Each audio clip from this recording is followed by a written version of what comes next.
What's going on, everybody? It is the Willie Ashford from the Black Culture Podcast. I know you're ready to get into this interview, but before you do, make sure that you like and subscribe to our channel on YouTube, Apple, Google, and Spotify at the Black Culture Podcast. And also follow us on Facebook, Instagram, and Twitter at the Black Culture Podcast. Peace. We are the Black Culture Podcast. I am the Willie Ashford. That's my man, Price. And we have a very special guest today. She is an author. She's a transformational speaker. She is a mental health advocate. We have the one and only Corey Minor Smith. How are you? All right. Good morning. Thanks for having me on. Thank you. Thank you. It was funny. We was talking about the elephants behind you, and you brought up a topic that we're going to jump into later on because I said my wife has an aunt that has a lot of elephants, and I didn't understand the concept. So that's a new topic that's been added on to today. But before we get started, Alex, how you doing, man? Bro, I'm doing great. Doing great. How was your week? My week was eventful, man, but I think it was also productive. Eventful, productive. That's good. How about you, Corey? How was your week? Oh, I'm always doing stuff like fixing this camera right now. But lots of stuff going on in my world.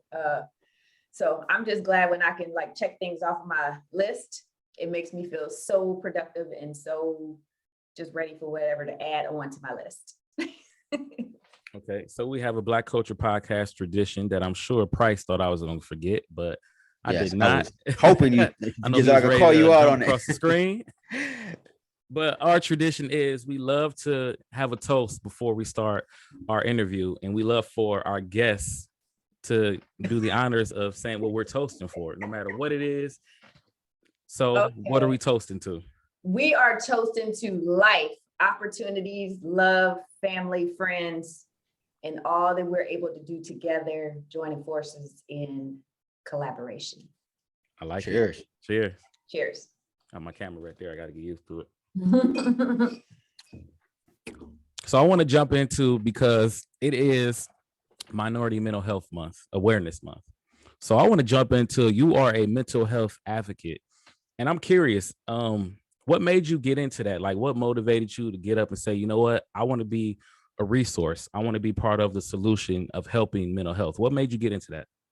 My mother, quite honestly, learning my mother's diagnosis when I was 13 or 14 years old and trying to understand what those words meant that described her symptoms at the time, and then learning her symptoms and learning the necessity of community resources that are readily available. And many of us in the Black community don't know about these resources that are readily available in our communities. But I also just want to touch on the title of July.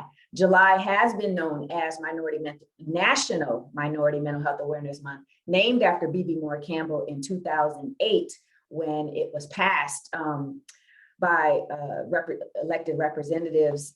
And now in 2021, with all of this racial reckoning and ensuring inclusion, I have now heard it be BIPOC, Black, Indigenous, and people of color, to make sure it is incorporating everyone, and also to move away from the word minority and its negative connotation that could be associated, meaning lesser than, or just less versus the majority.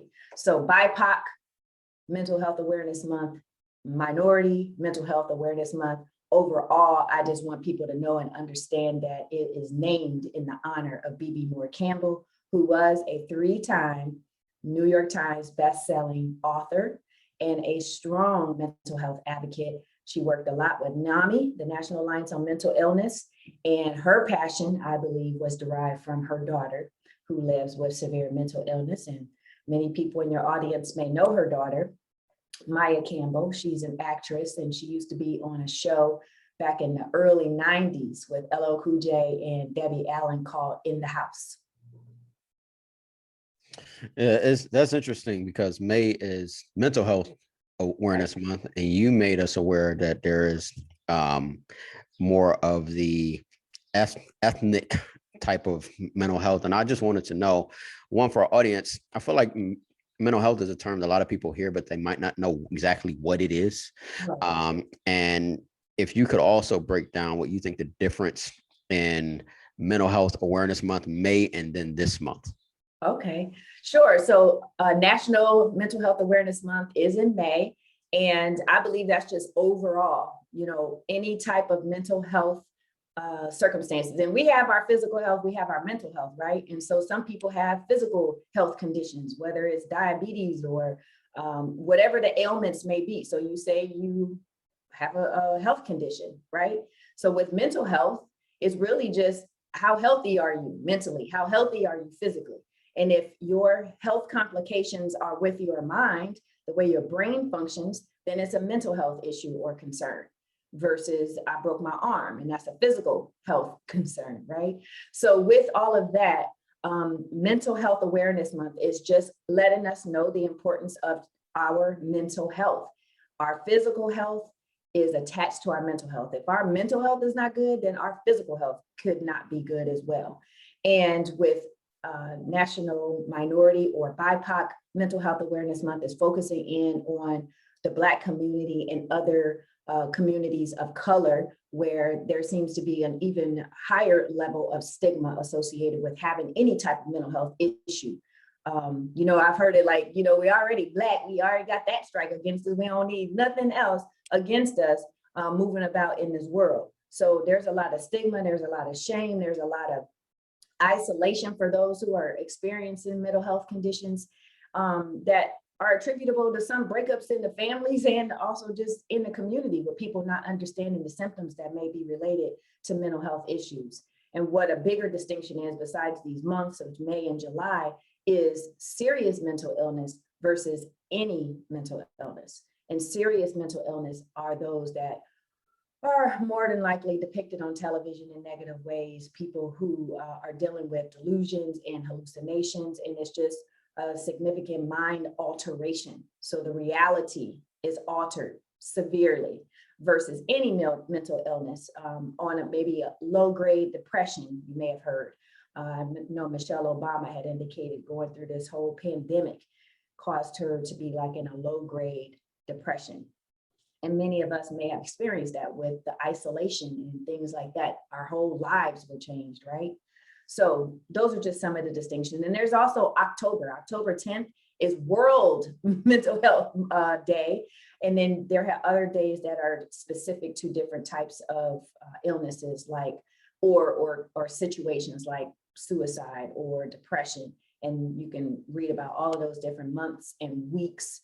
But most importantly for me is that we know about the resources that are available. It's a 365 issue. It is a global issue. Mental health issues and conditions do not discriminate. So I wanted to get a little more into that because Price and myself, we talk about it all the time that how mental health definitely, as for men, definitely Black men too, like we don't really talk about it. And Right. I always say it's more open and for a woman to talk about it, but I've never really actually asked a woman if it's like that. I was just going on assumption. So I want you to explain to me, like, is that something that's more open, like for women to talk about, or do you find women that are uncomfortable talking about it too because they don't want to be judged? Because I know in our locker room, in our room for men, it's kind of a mood killer to even talk about it. Right. I really think that society and the stereotypes in which we follow, unfortunately, gender roles that are followed, and that, and even this perception that women are more emotional, that men hold it all in, don't cry, and all these other things. So it could be the way that we were raised just in general. And men may not want to admit anything is wrong with them versus women being more readily wanting to explain what may be going on with him or her. But what I truly, truly appreciate is that there are more men, more athletes who are openly talking about their mental health issues and concerns. Brandon Marshall is one, and he recently gave information. I forgot the football player's name, but it led to the conversation about mental health. When someone is saying they need to take a break, I know Kyrie Irving was criticized for like, basically, I need to take a break. I need a mental health day. And that's true, that's real, What is best is not to be overwhelmed and burned out, and to openly be able to talk about that. And there are corporations who are understanding the need and the value of our mental health, allowing for mental health days, allowing for their employees to have resources readily available in their company. Because overall, whatever organization you work for, whether it's the NBA, the NFL, the whichever organizations, these companies are understanding that they want your highest level of performance, right? And your highest level of performance requires your brain functioning properly.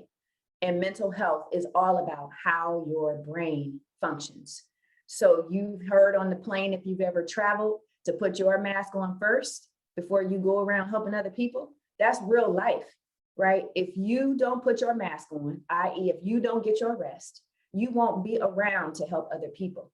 If you don't put your mask on the plane, what's happening when the mask come down on the plane? What's happening at that moment? The cabin is losing air pressure. You need air to breathe, right? Your brain needs air to function. So if you don't put that mask on, your brain is losing its ability to function. And you literally will not be able to put your own mask on if you have already started helping other people put theirs on. So I have one more, and then I'm gonna stop hogging the mic. I'm gonna pass it to my boy. Nah, bro, it's funny because I was gonna tell you to keep going because I know this is something that we talked about, Yeah. and that you wanted to talk about. So you can keep going, bro. So things eventually become a trend, and it gets past the main focus of the main thing, what the main thing was. So you hear LeBron all the time. He said, keep the main thing the main thing. And right now, the main thing is for mental health to be able to help people. But of course, you're going to have people coming along that are not for mental health. They're just to be a part of the trend, to be a part of taking advantage of the benefit. Right. Yes. So what do we do? Because just like taking a knee came from being a purpose to you just watching football every Sunday just to see who's taking a knee. So what do we do when we get to that point to where mental health is not just, it's just a money grab. It's just for people to have it on their profiles or their portfolios. Like, what do we do when it gets to that point where it goes from being a solution to being just a meal ticket? Mm-hmm. I first think of what is it? The 80-20 rule. And in some workplaces, they describe it as like, you're going to have that 2%. That 2%, the bad apples, if you will, and that phrase has even been overused and used as a defense for unmentionable situations in our country. However, we cannot allow the bad apples to destroy the whole bunch.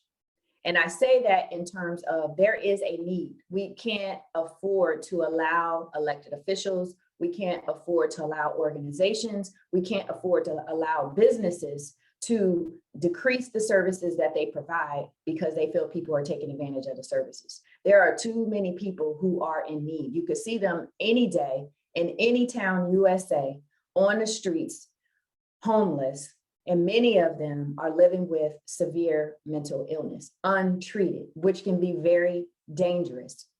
So above everything, above these titles, BIPOC versus minority, above the 2% that may cause problems or make organizations not want to serve fully, we need to understand that there are people who need these services severely. And it is important as advocates that we be that voice to make sure that these resources are available. That's with the research, that's with the funding, and that is ultimately with the organizations that provide the services in the community. So you mentioned your mom and what she went through or is still going through and how you grew up with that. And I started thinking, we actually interviewed a young guy, a brother of ours called, he has a safe space for mental health called Heal the Culture. And he gave us a lot of game. And, he's actually a little older than me. We both went to Heights. Shout out to Heights, Willie. And, he was talking about, he went through and he still has bipolar disorder, but at that time he didn't know what it was. Mm-hmm. So he said something that I never thought about. He said, if you're Black in America, most likely you're suffering from some type of trauma or mental health. And I wanted to know from you, how many of us do you think are suffering, but just aren't, that label, that title isn't actually put on us because we haven't been in to see someone or talk to someone, but we're out here walking around and we have these issues that we just haven't dealt with. Right. And we also have a lot of people who are walking around misdiagnosed, unfortunately, in the Black community.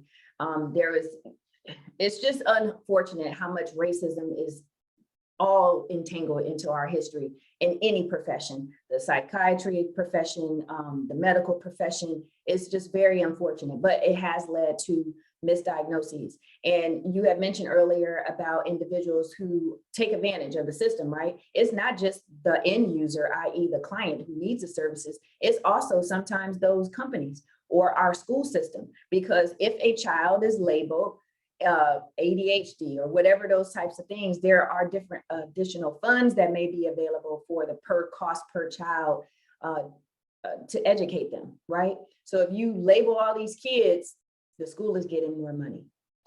That's the unfortunate part of the situation, because what we want to do as parents, as advocates, as friends or family members of those who may have mental health issues or concerns, that we are not just relying on the diagnosis of, let's say, the school or one doctor. We want to make sure we're actively involved in our child's pediatric care and making sure that we ask questions and maybe get a second opinion. So that's just a little sidebar on that. But as far as Black people in America today, absolutely. Have you all seen High on the Hog?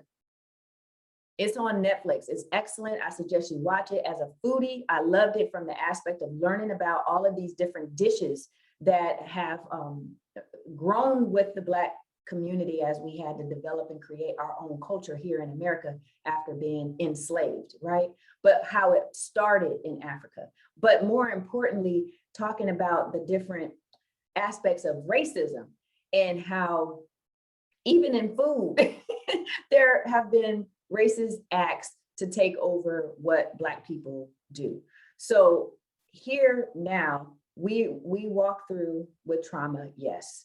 There is a phrase called adverse childhood experiences. Most any of us have experienced adverse childhood experience, whether you lived in poverty, whether you have had a transient lifestyle, whether you struggled in school, your parents weren't there, your parents were in and out of jail, on and off of drugs. There are so many layers to trauma.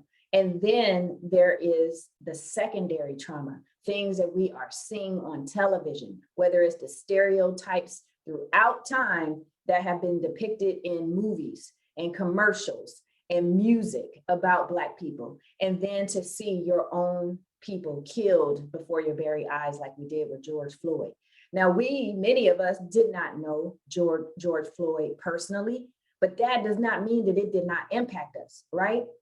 And it surely doesn't mean that for Black men, especially when you have seen the history of how Black men have been treated in this country by the police, by white mobs, by whoever felt that they were better than to do wrong against Black men, and then to never see them experience a consequence for that. And then we see George Floyd right before our eyes, and you have to go through this whole trial to prove that this murder occurred. I feel that with Black men, that hit home especially so. And for me, as a mother of two sons, it hurt to hear my son, both of them, express how they felt. One who identified with Trayvon Martin, and the other who identified with Tamir Rice, because they were the same ages when those young men were killed. And they felt that it could happen to them at any given time, just because they are Black, just because they are out and about in these streets, whether they're with me, whether they're with their father, with friends. And what Black family does not give the talk to their child? For me, it was especially when my oldest started driving or going out on his own with friends. Don't wear white tees. Don't gather outside on the corner. Don't wear your pants sag. You know, if you get stopped, keep your hands on 10 and 2. Try to turn on the light in the car so they can see that you're not moving. Don't talk back, just be still, do what they say. But we have learned that even following those rules have led to people being killed, Black men being killed. It's funny because that is where the disconnect occurs between us and white people. Like I have white friends, I'm sure you have white friends. And some of them have mixed nieces, nephews, or sons. And it's to them, I say, you're going to have that talk. Your parents may not have had that talk with you, but you're going to have that talk simply because their skin color is darker than yours. And it's so funny you brought up George Floyd. I remember being at the gym when the verdict came out. And me and the club manager were the only two Black people in there. Mhm. And it was on every screen.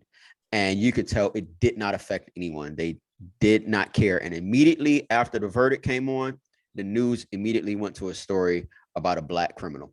Like it was like almost on cue. Like, okay, after this white man gets thrown in prison, let's show a Black man getting thrown in prison. But I wanted to get into, because you brought up education, and growing up, mental health wasn't a topic that we ever discussed.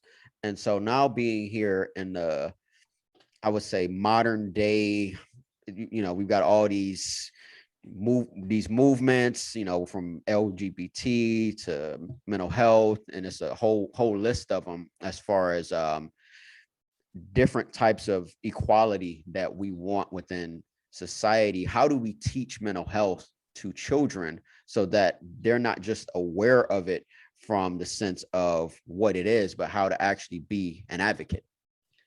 Wow. First of all, there are things, we have talked about this in our community. We have just heard it as, oh, uncle, he stays in the room all the time. He a little bit off, or he a little special, or he a little this, or she's a little that. We talked about it. We just had our own informal phrases or ways to describe it, because Right. we may not have known the medical diagnoses associated with our loved one.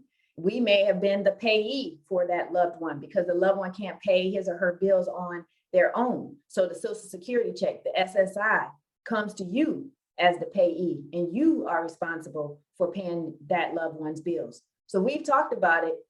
We just may not know the formal diagnosis and the formal process and how it's involved with the mental health space.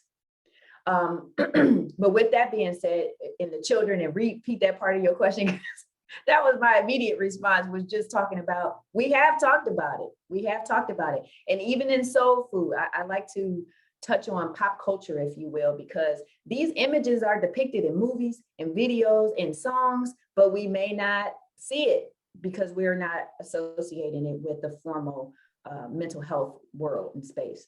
You talking about Uncle Pete? Uncle Pete and soul food, yes. Yeah. Uncle Pete stayed in the room, right? They just made sure Uncle Pete ate all the time, right? Yeah. But Uncle Pete probably had a mental health condition.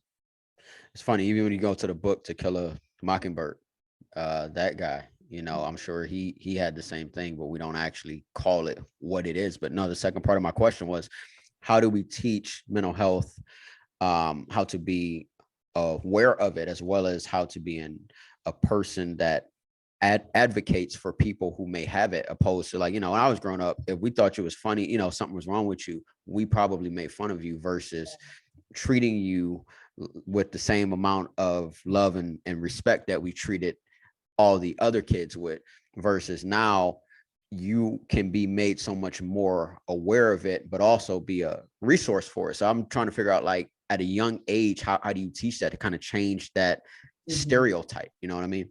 I think it's important for families with children to talk to their children. However a person may be different from you, you don't make fun of them for that. Whether it's a physical disability or a mental disability, you don't make fun of them for that. Growing up, I remember there were the special classes, right? Because at that time they used to separate students. Now there's more inclusion in the classroom. And also, just from the aspect of a child, many times it seems in the Black community, I've seen so many memes about this kind of stuff, like on Blavity or whatever on Instagram. But, growing up Black, and your mama come in like, shut up, what you crying for? Like, we haven't many times had the opportunity to express our emotions. And so we learn to suppress them, right? We weren't allowed to have emotional expression of how we were feeling. Even in getting a whooping, I remember hearing Oprah Winfrey describe how her grandmother, whipped her with a switch, whipping her with a switch. After I taking went that through the part of that, same thing. damn, that hurt. I went through the And it's same like, thing. shut up that crying. Like, you can't even express the pain that you're feeling, right? So if you grow up with that, that's impacting your mental health, and it's not allowing you the opportunity to value your whole being, your whole way of how you feel. And so if you move about this world like that, then that's how you're going to treat other people, i.e. when you have kids and you're not allowing them to express themselves or understanding how they may present themselves. Sometimes that's the issue with autism, for example. If we're just moving about, we may not notice some of the signs or the symptoms that our child is exhibiting with autism. It may be the teacher that lets you know, because that teacher is there with that child for the set number of hours and seeing how they operate, versus other children in the space. And I believe at that time, it's important for us to be open to knowing what is being presented to us, also to not only just take that opinion, but to get second and third opinions. And more importantly, when you have your child go to his or her physicals, that's a requirement for schools, whatever it is, that they have their checkups, right? It doesn't have to be just their physical checkup, that they're checking that their knee reflexes are working or their vision is good, but also you as a parent or caregiver can ask for a mental health evaluation. It doesn't mean that you think that something is wrong, but that child could be experiencing something they haven't expressed to you yet. We don't hear about somebody who have experienced sexual abuse until they're well into their adulthood because they were scared to share. But it's during these times that if they're saying certain things as a child, more questions can be asked to find out what is going on. If they're continuing to wet the bed, that may not be just because they don't want to get up and go to the bathroom. Somebody could have touched them inappropriately. Something could have happened to them, traumatic, and that's the way it's being expressed. So to answer your question, it's important for us to use our voices to stand up for someone. I remember in school with those students who had developmental disabilities, somebody was standing up if another student was like making fun of them or something like that. You can be that person. Don't be the bully. Be the person who is speaking up on behalf of those whose voices are not as amplified as yours may be. So just to piggyback off what you guys were saying, you were talking about the parenting tactics. I remember I had a conversation, I had a deep conversation with my cousin. He was like, man, do you remember when we were younger and we would maybe say something smart and our parents would ask us, who you think you're talking to? Or who do you think you are? What was our reaction? You would say nobody. So at a young age, you put in your child that they're nobody. And I never really thought of when I was younger, but when I just thought how many times an adult asked me, who do you think you are? And you would just say, you were a kid, you would just say nobody. So even at a young age, because I believe in speaking life and death in people, I believe what you speak will come to existence if you keep speaking it. So it just took me back there. But you are a transformational speaker. A lot of people may not know what that is, but to our audience, could you explain what that is and how did you get into it? Yes, it's like changing your mindset. Just like that, I'm nobody, versus Jesse Jackson, who had us have pride in being Black and saying, I am somebody. Affirmations, right? Our life experiences can cause us to feel like we are nobody, that we are nothing, that we will never be able to accomplish anything just from life circumstances. If all you see is poverty around you, you don't see anyone around you who has excelled, then you are more than likely believing that you can excel. Or if you have people directly telling you you're just going to be a janitor, what are you applying to college for? Because people have actually had that happen to them. You have to change your mindset, being open to receiving information that can help you to reach the goals that you want in your life, instead of allowing limitations, whether you're imposing them on yourself or other things that people have done to you or said to you, is causing you to move about this world with a limited mindset. So transforming whatever the negative things that have happened into positive, turning your problems into power so that you are empowered And then you are able to help empower other people. I like that because I believe that, and Price and myself, we talk about this a lot. It's so easy to fall victim to your environment. And if you see certain things in your environment, more than likely you're going to fall into that. And it takes a different type of person to just jump out and say, you know what, definitely with no one in their ear, with no one as an example to say, I don't want to be like that. So I think it's so important that we have people like you on here, because it's one thing to tell a kid that you can be this, you can be that, but they have to see it too. Absolutely. Like, it's And hard just to think believe about it's rap like, music. Thank Think about you. rap music. People criticize rap music, didn't think it would ever go anywhere, right? Just a bunch of mumbling to some beats or whatever, especially when the scratching was in there. But Will Smith and Jazzy Jeff broke barriers when they were the first ones to receive that award. However, how racism played in, they weren't going to air it on television, and therefore they did not go to that award ceremony.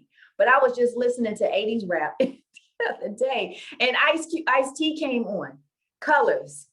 And can you just think for a moment the transformation in his career? He was like a gangster in gangs, promoted it in his music and songs, right? One of the instrumental parts of gangster rap, I guess, from California, Los Angeles. And look where Ice-T is now. Now he's This part of mug is some of on our favorite TV TV. shows. Right. He in commercials. I mean, I'm sure that those. And he's the guy arresting those gangsters on TV now. Hey, ain't that crazy though? That's crazy, man. Now the he irony of it popo. all. The irony of it all. Yes, yes. But probably back then, never thought he would be anything more than a gangster. That was his life, right? But opportunities came about, whatever it was, and his mindset changed.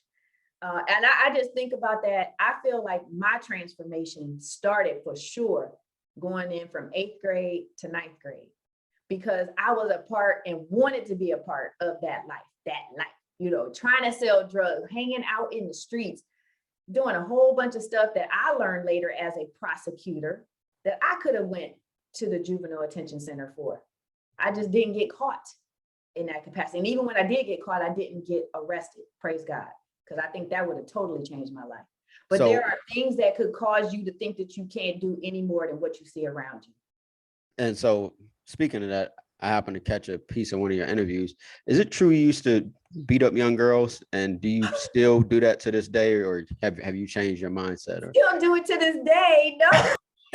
I mean, you never know. Somebody could just push that wrong button. Like, man, do you know what I used to do back in the, you know, I'm joking. But no, is it true that you said that you used to try to live that life? But of course you were smart, so you didn't get caught. How was that transformation like, and what do you think was the cause of it? Well, my environment, I was a product, absolutely a product of my environment. And you don't have to be a product of your environment when it's a negative environment, right? So, but yes, I don't mean to laugh, because it's not a laughing matter. It's not funny at all. But yes, my friends, we were called the posse, DA with apostrophe, POSSE, the posse. And there were times where we jumped other girls. So our group against one girl, which is very sad and unfortunate, and especially for the reasons in which we did it many times, right? But also what you'll read in my book, #Driven, I had the opportunity, and again, this is showing transformation, to talk to one of those girls that we jumped, now a woman. Now we are both women in our 40s when we talk to each other. It was my 40th birthday. And you know how people make comments on Facebook telling you happy birthday and things of that nature. She was one of the people. She said, "Happy birthday. There is a day in South Vallejo that I will never forget." Reading those words made my heart fall. I just started crying because I knew which day she was talking about. She said, "But look at you now. You're inspiring and encouraging women all over the world." And I mean, I'm getting choked up right now, because this was a young lady that we jumped. And that was at the age of 14, between 13 and 14 years old. And now we are in our 40s, just turning 40 for me. So we did actually talk. She shared what happened that day from her perspective. She told me things that I did not even know happened.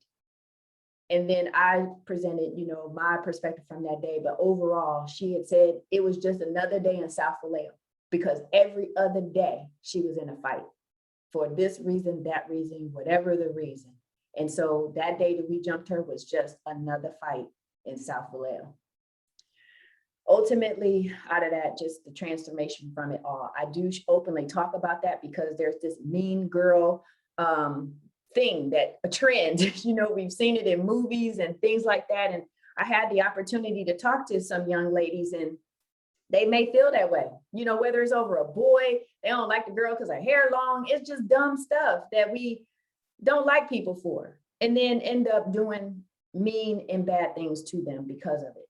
So even at a young age, you can transform your mindset. You don't have to do the things that are around you or that you are seeing or you think is popular, which is what I ended up doing between 8th and 9th grade. Totally transformed my life. And the main thing that I did to change my lifestyle at that time was to go to a different high school than where my friends were going, my neighborhood school. I had to apply and write an essay to go to this other school. So, wow. First off, before we get into it, is that a stack of your books behind you? Yes. Can you grab one and just show it to the camera, because I want to get into that. So, Hashtag driven. Man, so I came across a clip on your IG where, of all people, to me, the greatest tight end to ever play, Shannon Sharp, came across your book, and he was reading a quote where you mentioned him.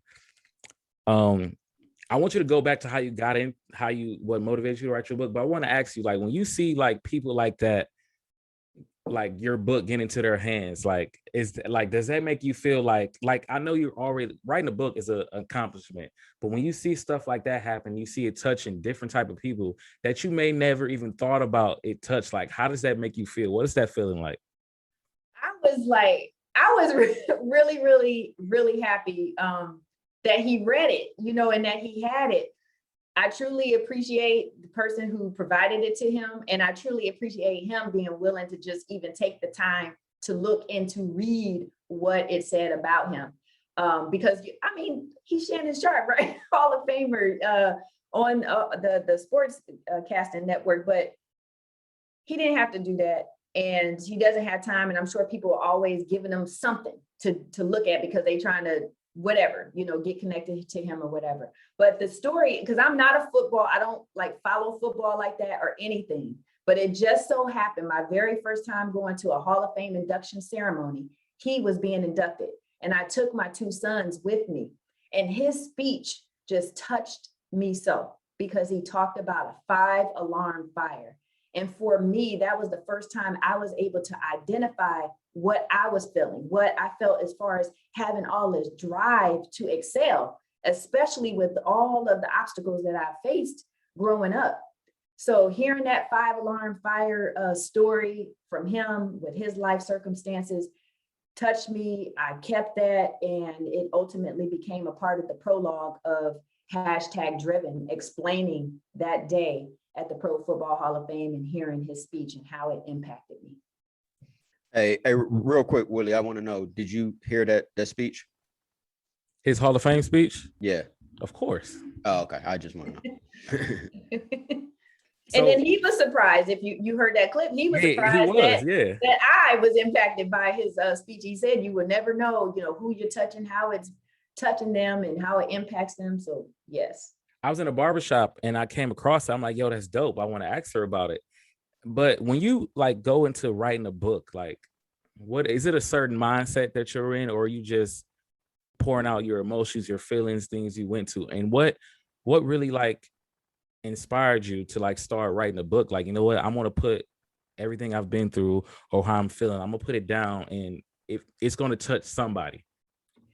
Actually, I was 16 when I first said the words, I'm going to write a book. I remember saying it to my cousin in this house where I live right now. I have my grandparents' home. I was able to, I've been living here since high school, really, technically, but for the time I was in college. But 16 is when my grandmother, my paternal grandmother, took me in. and officially, legally allowed me to stay here with her. And for the first time in my life, I had stability. So from what I knew at that point, all the schools I had went to, all the times that I moved, all the this, that, and the other, when I moved here, I said, I just knew I had something, some kind of story that I needed to tell. And I knew I wanted to write a book. So the book finally was written and came out when I was 45. So 16 to 45, all of that information is compiled into what is now called #driven, talking about obstacles and challenges and overcoming them. Not to say that it's easy, not to say that it did not impact me personally, or your whatever you may go through in your life won't impact you. It will, but it's turning those problems into power. And you need the help of others. You need to allow yourself, give yourself permission to allow other people to help you reach your goals in life. Speaking of overcoming obstacles and being 16, I'm not sure what age you were, but I know during your teens, that's when your mother was diagnosed with schizophrenia, correct? Yes. So can you talk a little bit about that and how you were able to make it through that? Because that's a pretty heavy thing to put on a teenager. And I know you said that you're the only child, correct? Correct. I am the only child of both of my parents. And actually, I moved a lot between my two parents, as well as living with other people. So when I went to stay with my mother, she was living in Houston, Texas at the time. She really, really wanted me to live with her. I was living with my father and his wife and her daughter in California, in Vallejo, California. So I was going to stay with her. It was a 1-bedroom apartment, and I just noticed different things, things that my mother would say. She would talk about holes in the wall that may have been from a nail, for example, but she felt that there were microphone-like bugs, chips in the walls, listening to her. She felt the church was listening to her because the pastor would talk about it in his sermons at church, whatever she was doing. These are things that she believed. But one day, one night, she talked nonstop. So people are like, well, Corey, what you mean she talked nonstop? I mean, literally, she talked nonstop. So even if I stood right before her face, mom, or touched her, mom, it was like she didn't acknowledge that I was there. She just continued to talk. She talked as if her brother was there and that she was talking to him, and he clearly was not there. It was just her and I. She talked about her grandmother, who was no longer living, as if she was living, as she was talking to her brother. So these were just different things that she was saying. When I could not get her to stop talking, I called my cousin because I did not know what to do. So age-wise, I was about 13 years old, 13 or 14 years old. My cousin came over, another household I used to live in. She couldn't get my mom to stop talking. Now, my mom also had these, what they call like ideations of grandiose, right? Or miraculous power. She did, Corey, are you sick? I can heal you. Come to me. Bring all the people to me who are sick and I can heal them. These are the types of things that I heard that day and that night. When my cousin could not get her to stop talking, that's when we went to the emergency room. And that's a point to put a bookmark, especially in the Black community. Why? Because many of us don't have medical insurance and we use the ER for our medical care. Hence, that's where we went, to the ER. And again, my mother was not, she was still talking, just talking. And I remember a doctor coming out. He looked, like he may have been a Middle Eastern descent, some person of color. But for my mom, it was like she started talking in another language as if he was supposed to understand it. But that's when I learned that my mother had, or she was diagnosed with paranoid schizophrenia. Manic depression, paranoid schizophrenia. So that's 4 words that I did not know what they were, what that means, and how that was going to impact our lives as daughter and mother. But ultimately what it caused is for me to become the mother and her to be the daughter, because there were many times that I was her caregiver. My mother came to live with me in college. I don't know who wants to live with their parents in college anyhow, but it definitely was a tremendous responsibility as a college student taking care of my mother. And then I became a mother in college. And so it was a lot, but what it did help me to understand at that time was that there were resources available, because there were times when my mother had a tremendous mental health crises. For the first time when I was in college, I saw my mother taken away in the ambulance in a straitjacket. Those are real. We may have seen them in movies and things like that, but those are real. And so our life has been a journey of tremendous highs and the most devastating lows. My mother has been, on drugs, in and out of jail, but right now she's doing great. We work with mental health professionals in the community. I have gone through the probate court I know you all have heard a lot about Britney Spears and her conservatorship. Many times in the Black community, we don't have legal conservators or guardian ad litems. We have informal, where it's a family member doing it. Like we talked earlier about the payee situation, and you paying the bills for your loved one who may have mental health issues. But legally, there is a process where you can have a guardian or a conservator, whatever it may be called in the state a person lives, that can help with the assistance and care of the person and the person's finances. So it creates a buffer when my mother has aggression towards me, I cannot directly help her. So that's when it is very helpful to have her treatment team, which is called the ACT team, the Assertive Community Treatment Team, that meet with her regularly and help her get to her appointments or wherever she needs to go. And I just praise God for being at a point right now of knowing and understanding that this is not just about taking medication and everything is going to be all better, because it's not. When a person has schizophrenia, it's described in thirds. Some people will have one bout of symptoms and never be impacted by schizophrenic symptoms again in their lives. Other people, the second set of the thirds, are people like my mother who could be in and out of hospitals, on and off the medication, up and down in their symptoms and mental health crises for the rest of their lives. And then you have the third set of thirds, which are people I described earlier, the ones that we see pushing carts that may appear like junk to us, but it's their world treasures, right? They're living on the streets. Many of them are untreated and are living with severe schizophrenia, and they end up dying by the hands of others or themselves. So it is, and it can be, a very dangerous situation if a person is living with severe mental illness and it is untreated. And I just praise God at this point, just knowing and understanding that my mother's symptoms may never go away. She may never be the mother that I wanted or expected her to be. Any of us can never fulfill the role that somebody else has an expectation for us to fulfill. But when you're dealing with mental health issues, severe mental illness, your loved one may never feel the expectations that you have. Your child, if he or she is diagnosed with a severe mental illness, they may not have that football career you want them to have, or go to college, or become a doctor, or become whatever it is that you want them to do in their lives because of the symptoms related to severe mental illness. So most importantly, we need to understand and know the symptoms, understand and know that there are resources available, and understand and know that this is not an easy journey, but it is a very possible journey with the help and assistance of others. And we have to reduce and minimize the stigma in order to fully embrace the resources that are available and to fully use our advocacy voices to help others who are living through these very devastating symptoms that they can experience.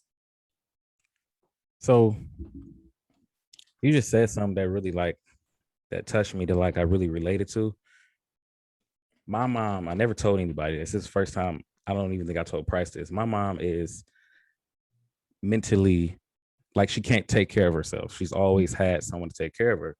So when I was younger, I just never really understood why my mom wasn't like my friends' moms, my everybody else. So I just never understood, you can hold a conversation with her, but she can't read or write. She can't pay her own bills. When I was younger, the story that was told to me was when I was younger, my grandmother was taking care of her. She had a fever. I think she was like a toddler or something. And she gave her a Tylenol and it fried her brain cells. So from that point, my mother was never capable of doing normal things that a normal child would do, normal people would do.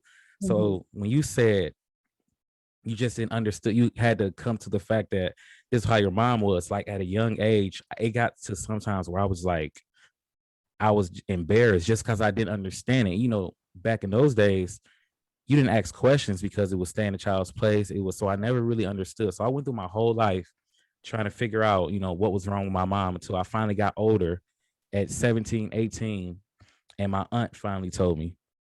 So I don't know. I just really like felt that when you were saying like you didn't understand it, because even now during mental health, I realized like, yo, okay, that could have been something that we could have possibly, if we had more research back then, we could have helped my mom with. She could have been able to live a normal life or something close to a normal life. Like I've sat in the bed and stared at the ceiling for years, like wondering like what would have been like if I knew, knowing what I know now, if I could have helped her. So I just wanted to like, you know, comment on that, because I totally understand you was coming from being a kid, having a mom that was considered mentally ill, not understanding what it was, not Right. understanding, like people use the word, and I hate this word. They use the word mentally retarded. I hate that. Oh, yeah, no. Like, Mhm. like just hurtful words, because you don't really, it's something that they just in our community they put like it's no hope for us. Like it's Right. no way to help it. It is what it is, which is not true. But I just wanted to comment on that. Thank you for sharing that, especially indicating that it's your first time sharing that. Yeah. But that's what helps when we share. But why don't we? It's because of the stigma associated with anything that could be wrong with us, but especially if it's something wrong with our brain, the way we think, our mind, the way They it make you feel functions. shameful of it. Like you don't want to talk Right. about it. Like it's embarrassing. Right, right. And I had to come to the understanding of that as well, because I'm out here advocating for others. It ain't me though, but hey, it could be me at any given time. Is because it can happen to anyone at any given time as far as having symptoms, related to a mental health condition. Let's just talk about depression. We hear, like I said, more and more celebrities, which I think helps because it's like it normalizes them. And it's like, oh, they got that. Okay, well, I'm identifying with it. Maybe it's not so bad type of situation. But many have been open about it, like Janet Jackson, like Ayanna Bonzant, Mariah Carey, who lives with bipolar disorder. But depression could be on a spectrum, if you will, like mild to severe symptoms. Mild being, you just don't feel like going out, hanging out with people. You just, versus you may need medication, clinically depressed, like you're not taking care of yourself, you're not with your hygiene and things of that nature. But again, distinguished from severe mental illness, because there is no just self-care that's going to help severe mental illness. You know what? I'm actually glad you brought that up, Willie, because I wanted to ask you, Corey. I would say the average teenager today is worried about how many likes they get on Instagram, but you went through something super heavy, and I'm trying to figure out, how did that not take a toll on you? Like, how were you able to stay sane dealing with that? And at the same time, you're very young, so you're still trying to find out who you are as a person. And also, how did that affect you becoming a mother? Well, the mental health aspect of dealing with the mother-daughter relationship is not even like the total situation, right? I mean, when you have I went to like 14 different schools, lived in 3 states, moved at least 21 times before I even went to college. And that's inclusive of like 8 households.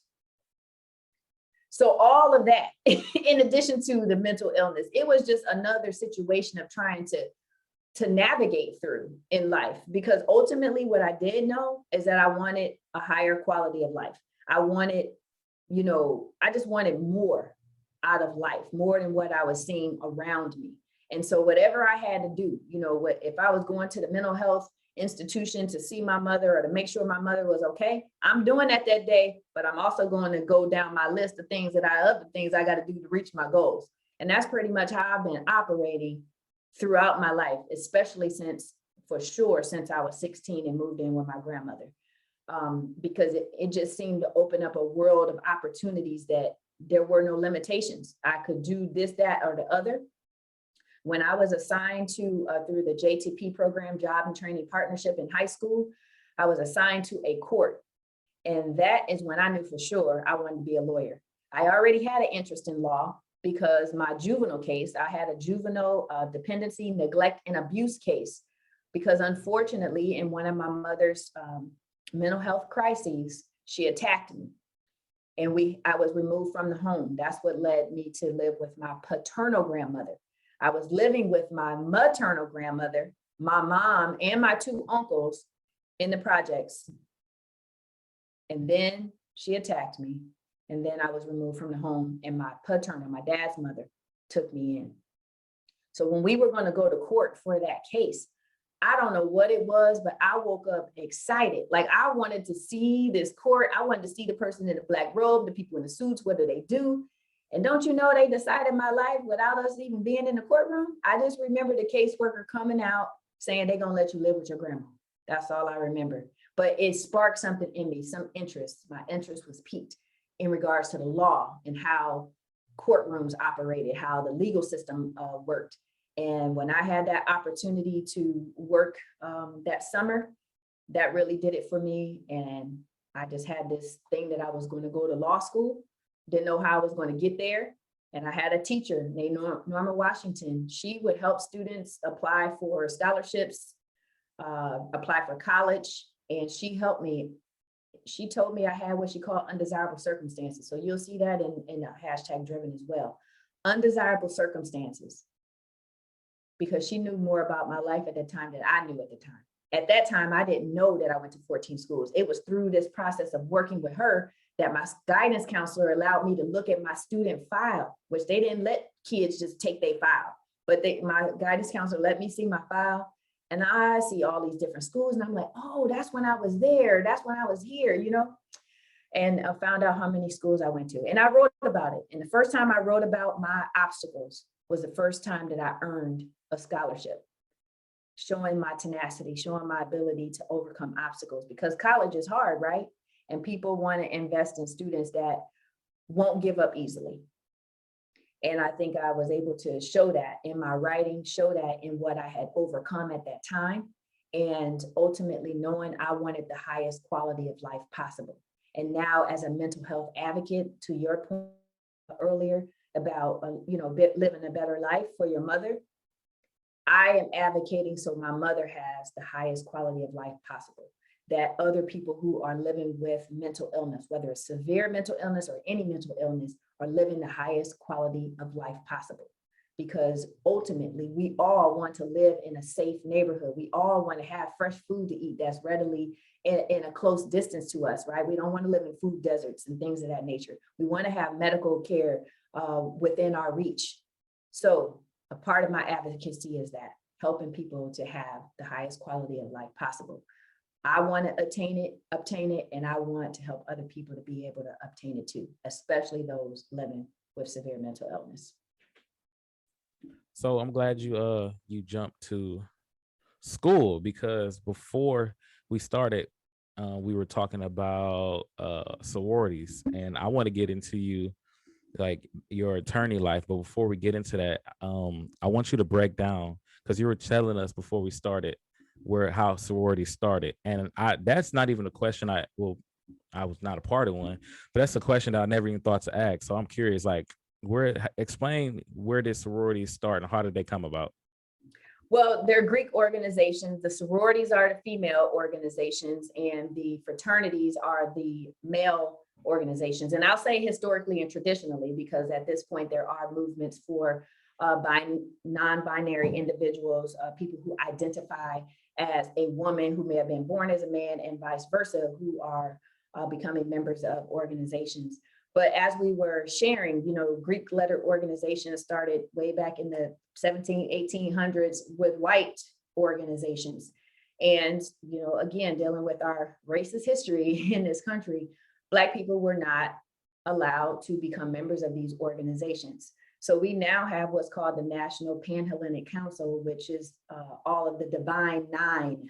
And I am a member of Delta Sigma Theta Sorority Incorporated, as you see my elephant back there, which was founded in 1913 at Howard University by 22 illustrious women on that campus. And our first public act was in 1913, when we were a part of the women's suffrage movement. in 1913. So as our history unfolds and we're hearing about the reality of some of these situations, and even how history is repeating itself, i.e. with the current women's movement and all of the racial issues that came about with it, we have learned from history that the Black women who participated in the women's suffrage march way back in 1913 were asked to march in the back, may have been spat on and treated unfairly during that march.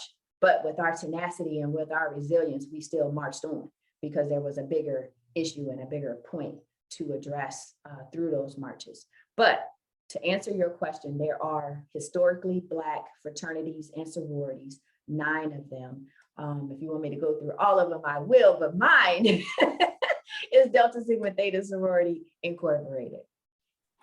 So when you decided to be an attorney, was that something you, because I know a lot of people, I've heard a lot of people that went to college say they went in, wanted to take up one thing and they came out taking up another. Like, was that something that you always wanted, or was it just something you've gained a passion and an interest for while you were there?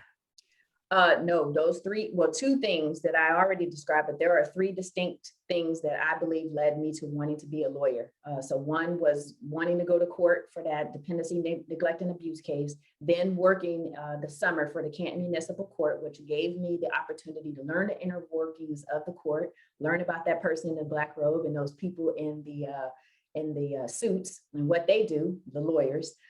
The third incident, unfortunately, was me being stopped by the police. Now, we talked about 10 and 2 and all those things. I know about all that as a younger person, but I felt humiliated with a traffic stop. And I had to have been a freshman or sophomore in college at that point, but I came home from college and I was visiting my goddaughter and her mother. And the police stopped me as I was coming out of the apartment driveway. The way I was talked to made me feel some kind of way, right? I didn't hear what the officer said. The other officer talking some smart, like, if you turn your music down, just real mean and nasty. And he didn't even have to say it like that. But I knew then. I said, I want to know what my rights are. I remember feeling it. I was so enraged inside. And I remember thinking, I want to know what my rights are, because I didn't feel that was right. I wanted to know what my rights were. I said, I am going to law school. I'm going to learn my rights, and I'll come back home and tell everybody else what their rights are. So that's when I knew for sure I wanted to be a lawyer. Now, going to school or college, it was like, what do you major in to become a lawyer? And I was told like history and English, whatever is going to help you to write a lot, because that's what you're going to have to do as a lawyer. So I am an English major because I wanted to write and learn what the style or how I had to write or be prepared to write a lot. And then the only thing that shifted for me was being a business lawyer, because I was taking business classes, but math is not for me, and I had to drop that.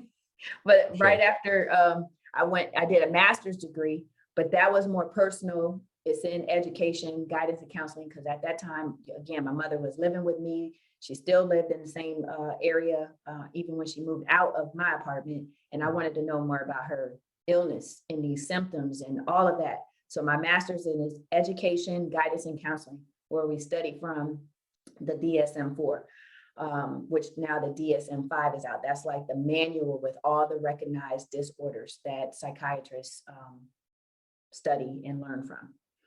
And then I went on to law school. So then it was just a matter of what kind of law I would ultimately practice.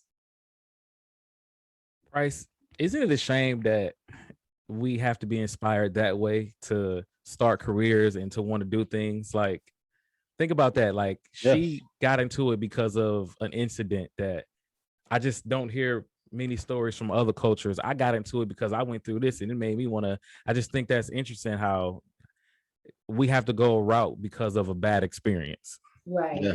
But you know what I also think about, or who I think about with my traffic stop before and after becoming a lawyer? Sandra Bland. Her anniversary was a couple of days ago.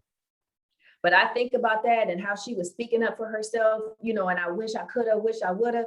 But don't you know, even after becoming a lawyer, I knew I couldn't. I was stopped again. Both of my children in my car. He didn't stop me. He actually followed me to the gas station. We were at like Target in a shopping center. He followed me from the shopping center to the gas station. And then I'm getting out to get my gas. And that's when he approaches me.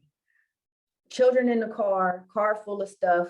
And again, the way he talked to me. But I knew there was only so much I could say, right? Even as a lawyer. This is before Sandra Bland, though. I'm only relating this to Sandra Bland because of what ultimately happened to her because of a simple traffic stop. She was murdered. Maybe we don't have enough evidence to show that, but she died in the custody of law enforcement. That's what we do know. And what's so situation. yeah, and what's so funny that one of the things that I found out is that police, they have a duty to protect you while you're in custody, even more so when you're not. Right. But we unfortunately hear all of these stories of people having handcuffs on and being beat, being declothed, taking their clothes off. I just heard that about a woman and a man, and tased repeatedly, and they have handcuffs on. Where are they going? What can they do? And why are you taking their clothes off? It's sad. Very, very sad. So I wanted to ask a question, especially when it comes to mental health. In your work, what do you find are the most common cases of mental health within the African American community? I believe the most common undiagnosed, of course, would be depression and the different levels of severity that a person can experience. They may not realize it because they're functioning, they're still going to work, but it may play out in alcoholism or drug abuse because they're trying to deal with the symptoms, self-treating the symptoms of depression. And then it's known, there's a lot of articles about Black people being misdiagnosed with schizophrenia versus bipolar. Some of the symptoms are the same, but there are major differences between them. So I think it's important that we, get second opinions and whatnot if we're able to, and really do a lot of research on our own. Again, of course, the person who may be dealing with these severe symptoms may not be able to do it, but that's the importance of advocacy and being there.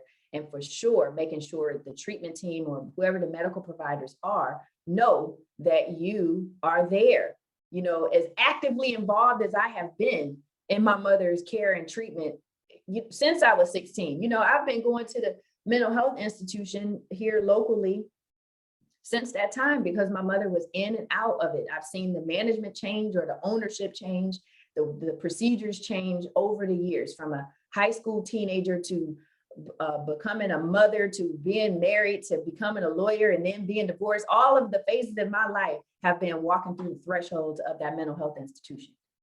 And it's just important to be there. And I say all that because there's still people who will say that I don't help my mom, or I don't want to help my mom. She's this and this and that, so she don't have time.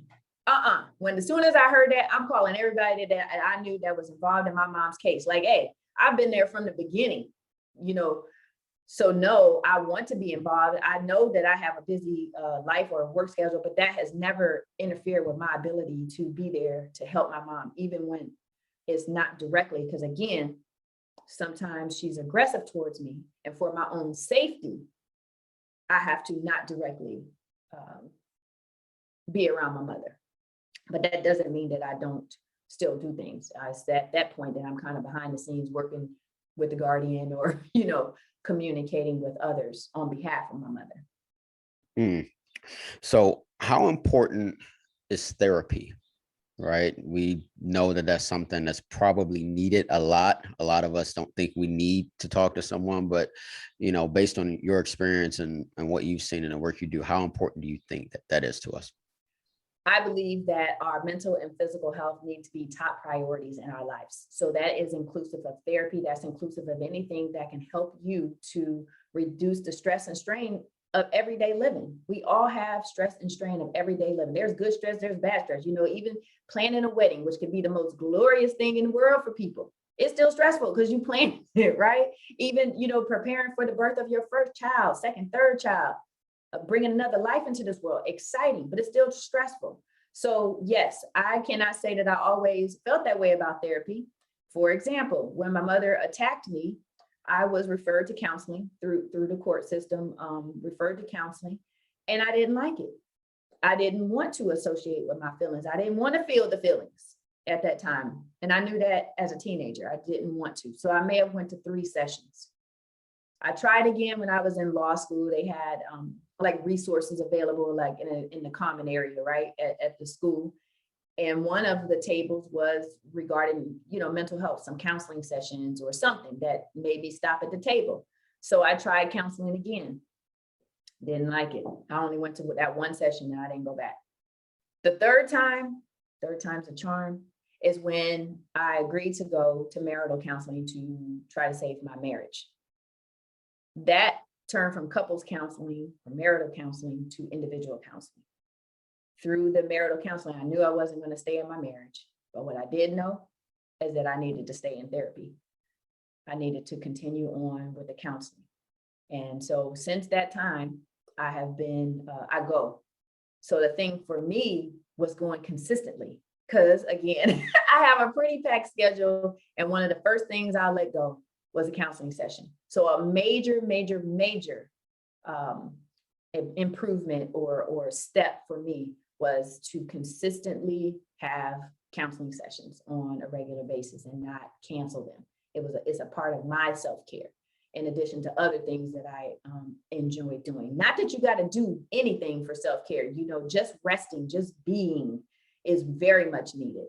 But I do like to go to a place called Inception. It's Black owned. If you want to look it up, it's on Instagram. It's in Michigan, but it's called Inception. And it's the world's first mental health gym. That's what it's known as. Charlemagne the God is one of the owners or partners of the organization, but it's run by a great team of individuals. And you could go through these different circuits, right?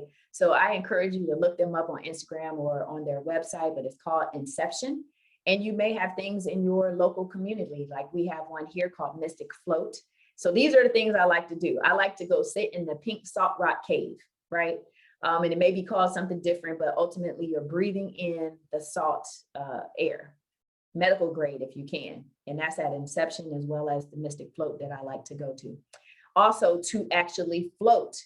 This is an awesome experience. If you've ever gone to the ocean and just floated, I don't know how to do that. But in this float tank, you can't do anything but float because of the amount of salt that's in there. And so you're literally floating on the water in this dark tank where you're able to just relax. And the chakra lights, that has been one of the most relaxing experiences in my life. I wanted to just roll off that chakra table and just go to take a nap, but I had to drive home. I was like, I need to get that at my house. But basically, it's like I think 7 lights that are aligned with your some specific points in your body, right? I encourage you to learn more about it. I'm not all that up on it, but I know it's very relaxing for me. And of course, massages. And again, just being anything that can help take you off the merry-go-round of life and just relax for a moment. And that's how I've learned to operate in addition to therapy. It sounds wonderful, actually. It does. It sounds wonderful. And speaking of self-care, so one of the things we've been doing with the Black Culture Podcast is we do self-care Sunday, and we post a clip surrounding a specific topic to just think about for your own personal self-care. But since you're on here today and tomorrow is Sunday, I was thinking you could talk to the people, and we'll actually post this clip on whatever you choose. Tomorrow is going to be a new self-care Sunday. We like to do it on Sunday because it's the first day of the week. So we want people to, get their mind around self-care, because we rarely take time for that. So what would your message be to the people when it comes to self-care? Just be. That is my ultimate message. And this is from a person who has been living in quadruple fast forward since she was 16. I have learned that you got to stop. You have to breathe. You have to take time to just be. And I mean this literally, because for about, I don't know, 4 or 5 years, had experienced like literally not breathing. I was doing so much and operating so much that I would like gasp for air and realize that I wasn't breathing for the last so and so minutes or second, maybe not minutes, but seconds, where it was like I had to do like that. And I thought it was just me until my best friend, she was here from Texas for my book launch. So that was at 45, that was 2 years ago. And we were, in the bathroom, fixing our hair, putting our makeup on and stuff like that. And she observed it for herself. Now, it's one thing to hear your friend describing this on the phone, like I just described to you all, I got to catch my breath. But to see it in action was a whole nother thing. Like, whoa, you better like do whatever you need to do to take care of that. Like, why is that happening? But I've learned that you have to stop. We have so many levels of responsibility in our lives, from our families, our work, our church, our community involvement, whatever it is, that we have to, again, taking us back to the beginning of this interview, put your mask on first. I was operating to the point where I'm helping all out here, other people putting their masks on, and I'm literally not putting on mine because I'm literally forgetting to breathe, stopping breathing, whatever it was that I'm doing. So for Self-Care Sunday, I'll add another S, stop. And just be. Awesome. Talk about, I know you mentioned it before, but you said there's a lot of places and phone numbers you can call when it comes to mental health. I wanted you to kind of give that to the audience too, as far as what websites they can go to, what links they can follow, what phone numbers they can call. Absolutely. And better yet, I will offer to your audience my mental health guide. My go-to mental health guide has podcasts, movies, books, websites, different resources that are available throughout. I have national and global resources. So you can go to CoreyEmpowers.com. You can also see it on the Instagram under Corey Empowers in the little link in the bio. And you can click on there to request a copy of, it's a digital format, but it's a mental health guide. And it just provides a wealth of information about a lot of different organizations. I mentioned Brandon Marshall earlier. He has an organization, him and his wife, Michi. They're Silence the Shame organization out of Atlanta with Shanti Doss. She was a very big in executive leadership in the music industry.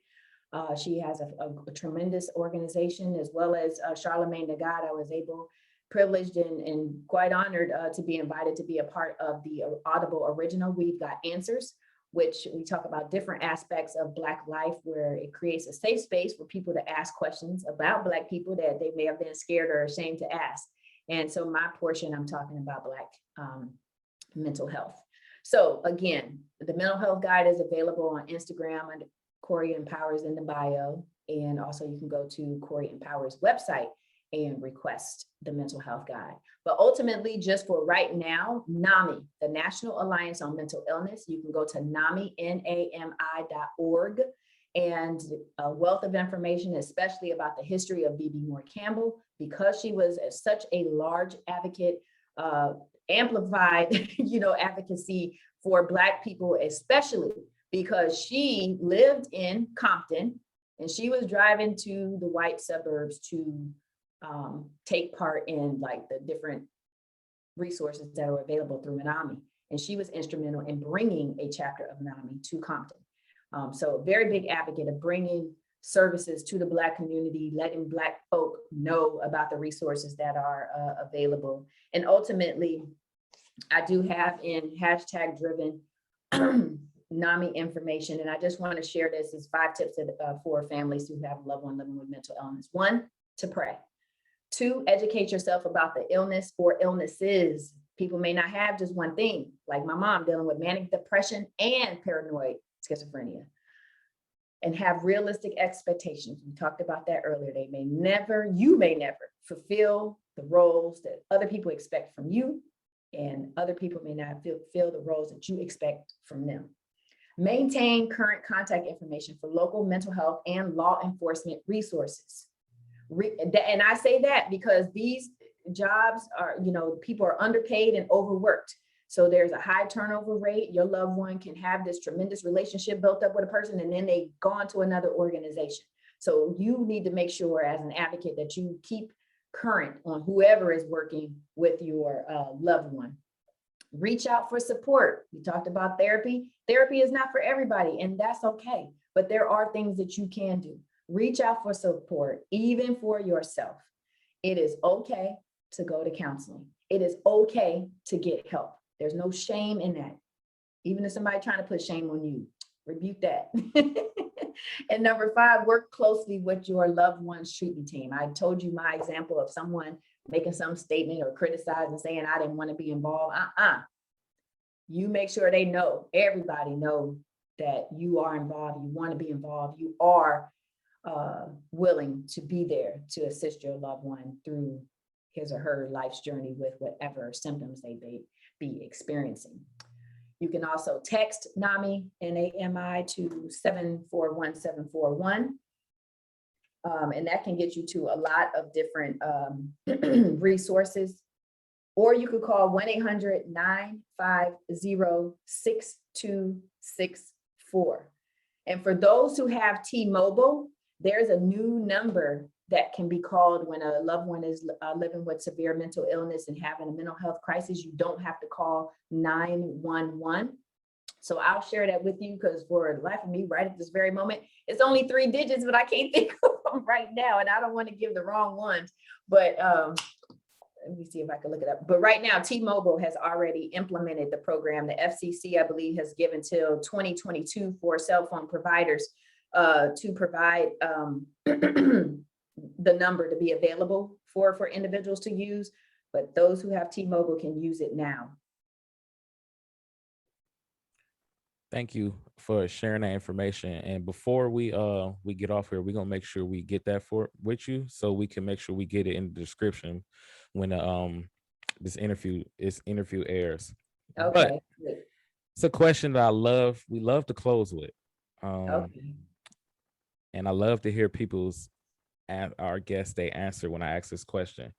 Knowing what you know now, after all of you have been through and experienced in life, the ups and the downs, if you could go back to 13-year-old Corey, what would be your message to her, knowing what you know now? You are loved and you're going to make it. And I would like to close with my life's motto that I developed from Miss Norma Washington, who I mentioned earlier, who indicated or described undesirable circumstances. I turned that 2-word phrase into my life's motto, which is, don't allow undesirable circumstances to be excuses for you to fail, but allow them to be reasons for you to excel. I don't know about you, Price, but I'm done. I'm not about to say nothing after that one. Can you repeat that? Please. Yes. Hold on, let me get you back on the full screen, because we need to get that. Okay. So the 2-word phrase from Miss Norma Washington, her two words was undesirable circumstances. She described my life's obstacles to that point. I was a senior in high school as undesirable circumstances. I have since turned that 2-word phrase into my life's motto, which is, don't allow undesirable circumstances to be excuses for you to fail, but allow them to be reasons for you to excel. And that, I want to also tell you, 988 is the 3-digit number that individuals are able to call if their loved one or they themselves are having a mental health crisis. And for suicide prevention, 988 instead of 911. Hey, if you don't mind, Willie, I got one more question. Go ahead. All right. So you just asked her about going back to that 13-year-old girl and who you've become today. I want to ask you, because this is something that's missing a lot in our culture. How important is mentorship and being a role model for the next generation to you? It is absolutely essential. again, many of us are growing up in neighborhoods of poverty. We don't see any opportunities available to us, or we think they're out of our reach. So those programs where professionals and executives come to the school and show, especially Black executives and Black professionals, go to the schools in the neighborhood and have those career days or participate in the career days.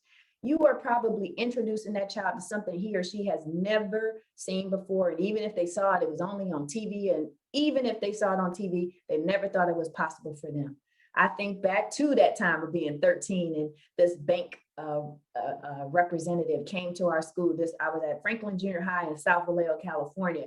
And I remember seeing her car. I remember seeing the way she was dressed and just knowing it was possible for me. This was a Black woman, right? The opportunities to go to college field trips. Any person, there's a young man here named Terrence Jones. He takes children from the Canton area, the Stark County area, on a Black college tour. For many students, it is their first time out of the city, out of their neighborhood, outside of going to school, and to see opportunities that are available to them through the scholarships, through the essay writing, or whatever your skill is, academics or sports or science or the debate team, whatever it is that can help you reach higher levels in your education, if you want to go to college, or entrepreneurship, or whatever it is, going into the military, whatever it is that you can strive for outside of the circumstances that you don't like, that you don't have to stay in. And you have to be connected with people who are mentors, who are sponsors, who are coaches that can help children, especially, know about these opportunities. Think about the internship that I had. Well, it wasn't really an internship, but it was a program, the Job and Training Partnership. But internships are important. Just to touch on this real quick, especially for Black students, right? Internships are many times unpaid. If you're coming out of extreme poverty or living in extreme poverty, you ain't thinking about no unpaid internship. You need a summer job that's going to pay you, right? But look at the gap that's created. You're missing out on the skills that you could acquire in that internship because it's putting you in a corporation or a law firm or a hospital or whatever. And it could be skills that can help you for a career later on in life versus going to work at a fast food restaurant or going to work at the mall. And those skills are not necessarily transferable to what you want to do in the future. So I'm encouraging companies, organizations, businesses to have paid internship opportunities. And even whatever your program is, don't just start after the person is in college. Reach out to these junior high schools and high schools and create a funneling system to help these students acquire the skills needed to work in your company ultimately, right? And to give them opportunities to work. Some internships, people are just sitting there at the desk all day waiting for somebody to tell them to file something. Couple, 2 or 3 pieces of paper just to say they did something for the day. That's not a meaningful, significant experience. So for those in your audience who are in positions where they can create these opportunities for young people, please do that. Think on that level. Think of the internship as helping this student have the opportunities of a lifetime for their future. How can this internship help them for their future? Not just something to keep them off the street in the summertime. And to for sure help them not have to go to a fast food restaurant or working at the mall. Not that there's anything wrong with that, but it's not necessarily helping to give the skills you need for the career you may want. And many of us are going to those types of summer jobs because the internships in the companies are not paid, and we need the pay. Author, attorney, transformational speaker, and mental health advocate, Corey Minor-Smith. You can follow her on Instagram, Facebook, connect with her on LinkedIn at Corey Empowers. And you can also grab her book, #driven, at CoreyEmpowers.com. Corey, you got any final message that you want to say to the people before we close out?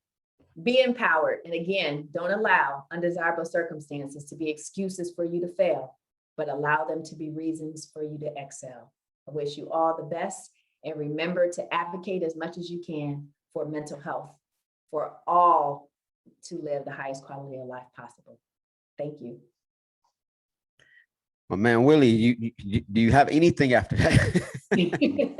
No, man, I'm good. Thank you so much for coming on with us. This was great. This was an awesome interview. Thank you so much. Thank you for having me. I really appreciate the opportunity to spread the word as much as possible. It is a difficult journey, but it is a possible one. And again, the resources are essential. Well, it is the Black Culture Podcast. If you guys haven't already, go ahead and subscribe to the channel. You can follow us on Facebook, IG, Twitter, LinkedIn now, and TikTok, which is where we post a lot of our videos, and listen to the podcast on Apple, Google, and Spotify. It's the Black Culture Podcast. Peace. Thanks for checking out this episode of the Black Culture Podcast. If you haven't already, be sure to smash that like button and also subscribe to our channel on YouTube, Apple, Google, and Spotify.